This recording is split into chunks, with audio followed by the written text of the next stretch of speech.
আসসালামু আলাইকুম প্রিয় শিক্ষার্থী বন্ধুরা, তোমাদের সপ্তম শ্রেণীর অধ্যায় 2 এর অনুশীলনীতে আমরা চলে যাচ্ছি অনুশীলনীর অঙ্কে। তো অনুশীলনীর অঙ্কের প্রথম অঙ্কটা তোমরা দেখতে পাচ্ছ, এক নং অঙ্কের ক খ গ ঘ এই চারটা অঙ্ক আমি আজকে তোমাদেরকে সমাধান করায় দেখাবো। খুবই সহজ একটা অঙ্ক। দেখো, সমানুপাত লিখো 3 কেজি 5 টাকা, 6 কেজি 10 টাকা। সমানুপাতে তোমরা যদি আমার আগের ক্লাসটা করে থাকো, আগের ক্লাসগুলো করে থাকো, তাহলে বুঝতে পারবা সমানুপাত লিখতে গেলে জাতি জাতি মিলাইতে হবে, জাতে জাতে মিলতে হবে, ঠিক আছে? জাত যদি না মিলে তাহলে কিন্তু সমানুপাত হবে না, জাত না মিললে সমানুপাত হবে না। এখন জাতটা কি জিনিস দেখো, এখানে 3 কেজি, এখানে রয়েছে 6 কেজি, এখানেও কেজি এখানেও কেজি, তার মানে এরা একই জাতীয়, এরা কি একই জাতীয়, ঠিক আছে? আবার 5 টাকা এখানে 10 টাকা, এখানেও টাকা এখানে টাকা, এই টাকা এবং এই 5 এবং 10 এরাও একই জাতীয়। আমি কিন্তু চাইলেই কেজির সাথে টাকা মিলাইতে পারবো না, ঠিক আছে? কেজির সাথে কেজি মিলাইতে হবে, পাঁচের সাথে পাঁচ মিলাইতে হবে। তো এইভাবে আমাদের আসলে কি করতে হবে, এইভাবেই হচ্ছে আমাদের সমানুপাতটা লিখতে হবে। তো তো চলো আমি তোমাদের দেখাচ্ছি কিভাবে সমানুপাতটা লিখবা। সমাধান লিখে নিই আমি।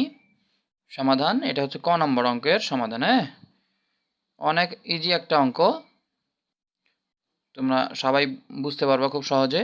তো এখন আমি কি করতেছি দেখো, সমানুপাত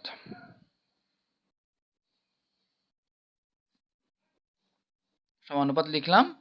এখানে দিলাম হচ্ছে তোমার কি দিব, 3 কেজি। আমি বলছিলাম যে জাতের সাথে জাতের মিল থাকতে হবে, তাই না?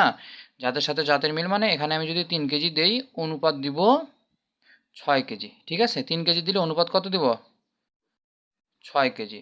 এখন আমি কি দিচ্ছি দেখো, সমানুপাতের চিহ্ন কি দিলাম, সমানুপাতের চিহ্ন, তারপরে দিব হচ্ছে 5 টাকা, 5 টাকা অনুপাত আমার এই পাশে ছিল হচ্ছে 10 টাকা। বুঝতে পেরেছ? তো এটাই হচ্ছে আমাদের সমানুপাতের ধারণা। তো এখন আমি কি করব, এটাকে জাস্ট এই সংখ্যা নামগুলো উঠায় দিয়ে লিখে দেব। 3 অনুপাত 6, তারপরে হচ্ছে সমানুপাত চিহ্ন আমাকে দিতেই হবে, এবং তারপরে ছিল 5 অনুপাত 10। Clear or not? তো মোটামুটি এটাই ছিল আমাদের অঙ্কটা। হ্যাঁ, তো চলো এরপরে আমি খ নাম্বারটা তোমাদের সমাধান করে দেখাচ্ছি। খ নাম্বারের সমাধানটাও সমাধান লিখে নিবা এরকম করে। সমাধান লেখার পরে এটা একটু চলে আসছে, যে চলে আসুক সমস্যা নেই। তোমরা এখানে লিখবা সমানুপাত। এই সমানুপাত লেখার পরে কি করতে হবে দেখো, আমার ছিল 9 বছর, এই বছরের সাথে এই বছর মিলবে, ঠিক আছে? 9 অনুপাত কত হবে বলো তো? 9 অনুপাত 18 হবে।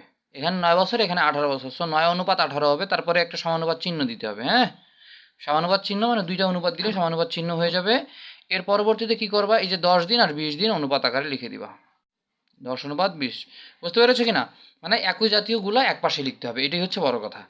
এরপরে চলো তোমাদের তারপরের গ এবং ঘটা সমাধান করে দিচ্ছি। গ নাম্বারের সমাধানটা দেখো তোমরা।